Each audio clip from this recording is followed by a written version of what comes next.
Okay, guys, tonight for homework, you're going to be taking notes about President John Adams. So go ahead and make sure that your half sheet is glued in on page 100 and you have your title and your table of contents. Go ahead and pause if you need more time.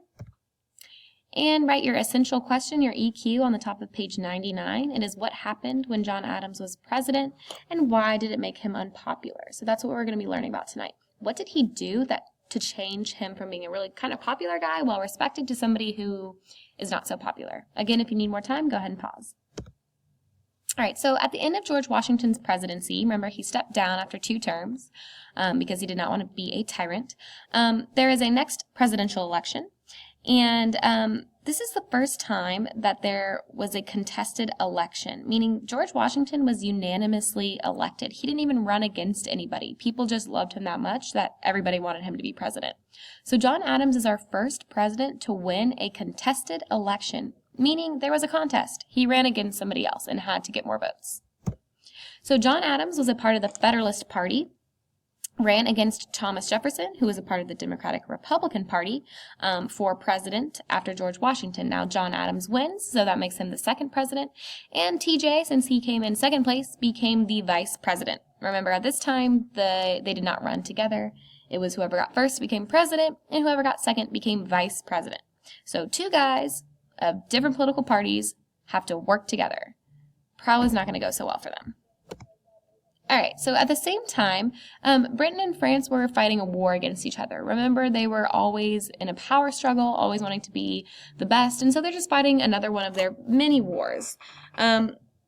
Now, both sides, both Britain and France, were bothering American ships and American sailors during their wars. So whether our Navy was just crossing the seas or our ships were going across the seas to trade with other countries, Britain and France kept doing things like capturing our boats, stealing our supplies, taking sailors and forcing them to fight for them, just kind of messing with our ships, and Americans didn't really like that.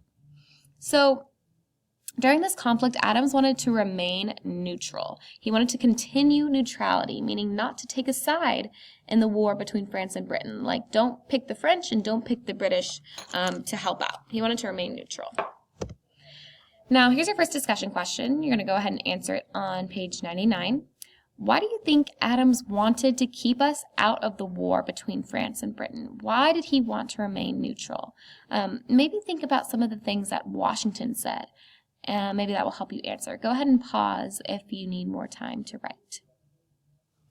Okay, so maybe you said something like he didn't want to get into the war because wars cost money and he wanted to save money. Or maybe you said something about Washington and how Washington set that precedent of neutrality, right? To stay out of foreign affairs, to stay out of other people's wars. So maybe he just wanted to follow that. And both of those answers are right. He wanted to save some money and he wanted to follow Washington's advice. So the French, however, they just remain neutral for a while, but the French keep bothering American ships. Now, America decides that, hey, we just need to talk to the French, just negotiate a peace treaty, kind of be like, hey, leave our ships alone, we're not going to bother you, we just don't want to get in a war with you guys. So they wanted to negotiate peace, they wanted just to talk. Now, this leads to what is known as the XYZ affair. I would go ahead and highlight that in your notebook because it is important. John Adams sends some men over to France to speak with the French about peace, right? To kind of negotiate this deal. And when they get to France, they meet up with these 3 French diplomats, meaning people who talk to different countries. They're the ones who try to negotiate treaties. And we don't know the name of these 3 French men, so we just call them Diplomat X, Diplomat Y, and Diplomat Z, because we didn't know their names.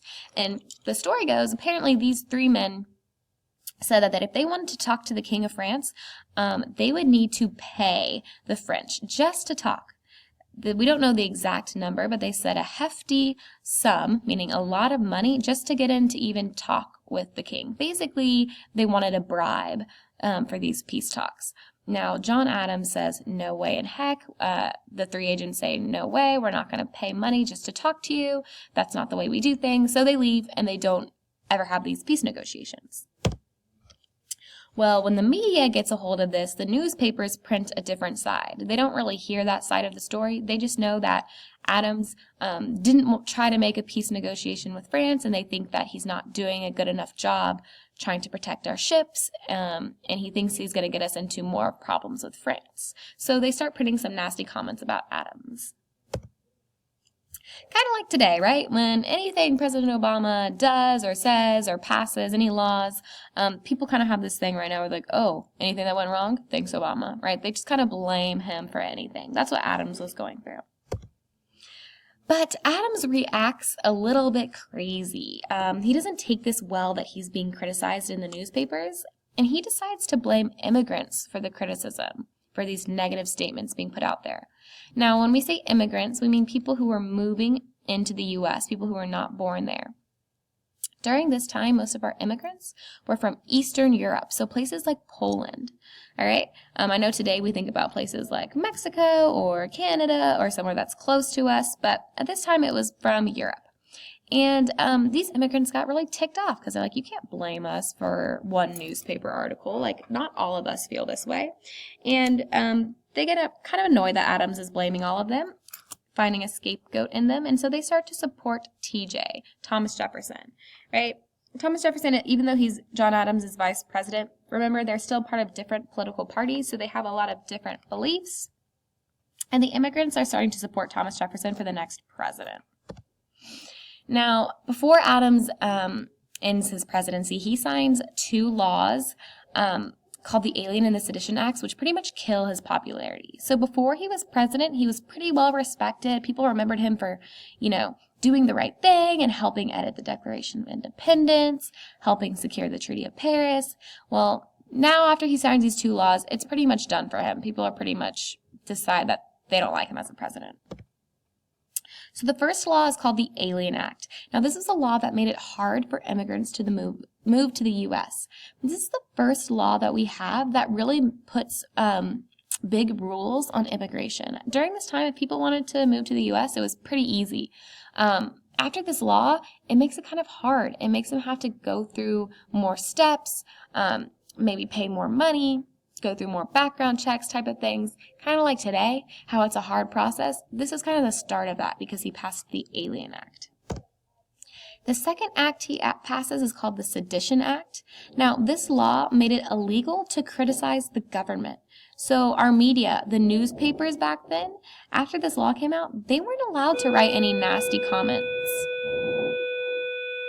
They weren't allowed to write any nasty comments or rude things about the government or the people in our government, or they could be fined, like they'd have to pay money, or they could be thrown in jail.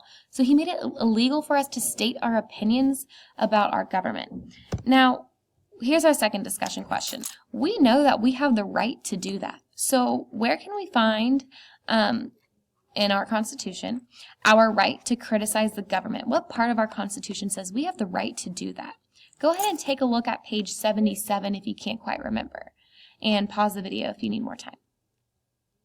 Okay, so you probably said that, yes, he's violating our First Amendment right. We have the freedom of press. We can criticize our government in the media if we'd like, and we also have our freedom of speech. We can state our opinions whether the government might like them or not. So to conclude this, John Adams pretty much goes against all of these immigrants and really makes a bad name for himself. Now, he becomes very unpopular and does not win his second election. He only serves 1 term as president. This kind of reminds us of somebody we might know today that makes statements about immigrants and kind of makes him unpopular. So we'll see how long he lasts when he, makes comments like that. Go ahead and make sure that you complete your exit ticket so that you get credit. See y'all tomorrow.